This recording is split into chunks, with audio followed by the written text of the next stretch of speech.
In this episode, I'm going to be talking about slingshots and boomerangs.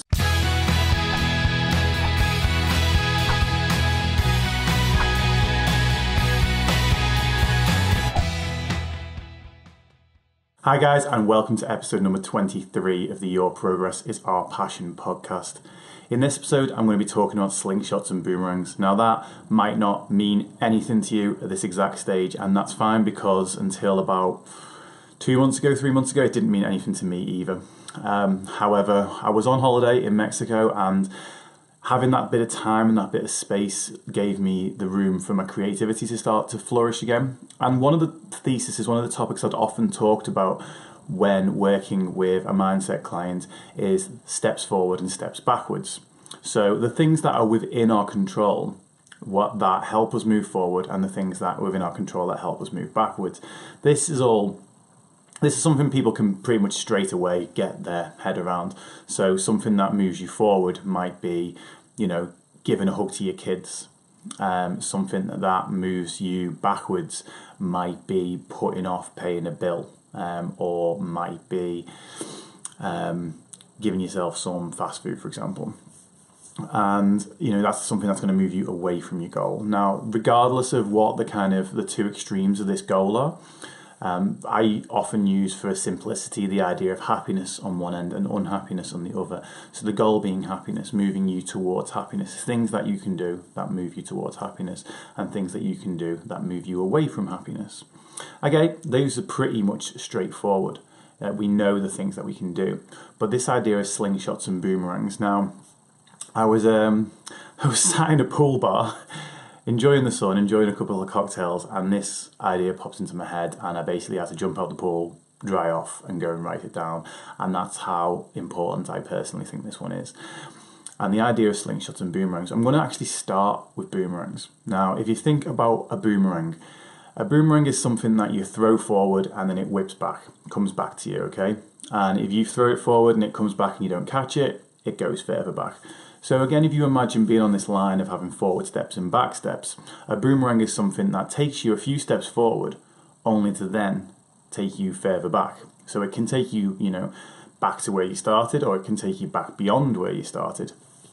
So say we're working towards, things that make you happy, then a boomerang could be something that makes you feel happy in a short space of time, but then makes you feel bad afterwards. And junk food is actually a prime example of this. Have you ever had one of those meals where you feel like you need that meal just to make you happy, and then you get that initial bite, that initial taste where everything tastes great, and you get that dopamine hit, and you really you just feel happy for a little bit, and then guilt creeps in. And guilt steals all of that happiness. You feel bad about yourself. You might, depending on what the food is, you might start feeling sluggish and bloated, and you end up further away from the happiness that you were trying to achieve. The idea is that the binge eating or comfort food or whatever it may be is trying to get you to a positive place. It's trying to get you to a happier place. But unfortunately, the way it works is that it then, like a boomerang, comes whipping back, and it may take you kind of back to exactly where you started and you don't feel any worse, or it may actually make you feel worse. I mean, alcohol and drugs are both big prime examples of this.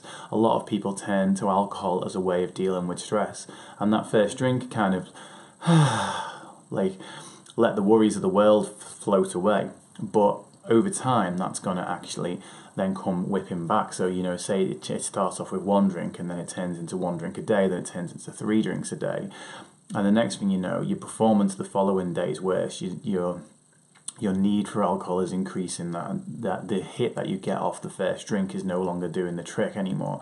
And you find yourself falling more and more into the habit of, borderline alcoholism. And it really is not treating it as a sort of necessarily a bad thing. It's just more a case of looking at it as what it's trying to do is help get you towards this state, stress-free, happy, whatever that may be. And then potentially with boomerangs, the idea is you're going to want to go those steps forward. So that's the whole reason why you actually do these boomerangs. I don't think any one of us is particularly designed for full-on self-sabotage, but we'll do these things because we want the positive outcome of them, even if it's in the short term. So one of the great things that you can ask yourself here, once you've identified what some of your boomerangs might be, is how else could I scratch this itch? How else could I meet this need? What else could I do to make myself happy? What else could I do to help myself feel less stressed? And then look for more positive forward steps, or even slingshots, as we'll get to in a second. Look for these more positive steps, these more helpful steps that will help you get to the actual positive outcome that you're looking for, and substitute some of these boomerangs. Okay, so that's boomerangs. You feel like they're taking you forward, only to eventually take you back. Slingshots are the opposite of this, the sort of the positive side of this equation. And if you think of a slingshot, or if you prefer to think of it as a bow and arrow, a slingshot gets pulled back only to be released and fly forward. And again, with a slingshot, chances are you pull it back a little bit and it flies a lot further forward than the amount you pulled it back. Same with an arrow. You don't have to pull an arrow 20 meters back to send it 20 meters forward. And these are the things that when we start to do them, they feel difficult. So for me, starting to do my taxes and my accounts and things like that, it's going to make me feel a whole lot better once I've done it. But the idea of doing it in the first place is kind of like, oh, I just dread it. For a lot of people, this could be going to the gym or getting some exercise, particularly in the winter months, like going for a run. It's like the idea that you're going to get outside, it's going to be uncomfortable, and you're going to actually experience that discomfort before you get the benefit of it. You're going to actually have to feel like almost you're moving backwards. If you feel like you're particularly time strained, the idea of prepping some foods, like spending 2 or 3 hours prepping meals for the whole of the week, is a big example of a slingshot, because it's going to, in that first period, you're going to feel like you're giving up all this time. But then in the outcome, the tail end, once you've released that rock, you're going to be actually gaining time in the long run.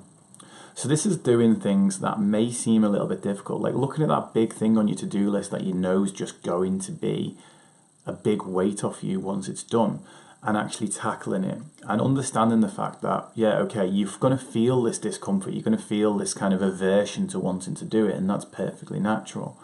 But it's understanding that for what it is and kind of taking that moment to say, yes, this is uncomfortable to do this. I don't particularly want to do this right now, but what I want is the outcome. What I want is the forward step at the end of it.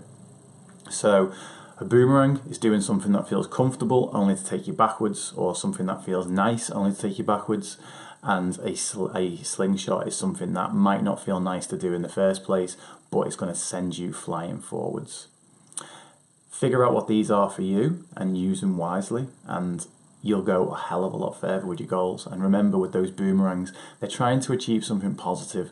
So ask yourself, how else could I achieve that positive outcome? I'm going to leave it there. Thanks for watching. As always, your progress is my passion. One little call to action at the end of this one today for you, please. I am currently training to run Europe's Toughest Mudder with a team of team of 5 other guys now. To run Europe's Toughest Mudder, and we're doing it in aid of CALM, the campaign against living miserably. If you would like to support us on that, we have a fundraising page through Just Giving, which is justgiving.com/DaveDoesETM. And if you do choose to support us, myself, Phil, Dave, Chris, Stephen and Billy, we would all be hugely, hugely happy, because all of us really support this charity. Thanks guys, and I'll see you next time.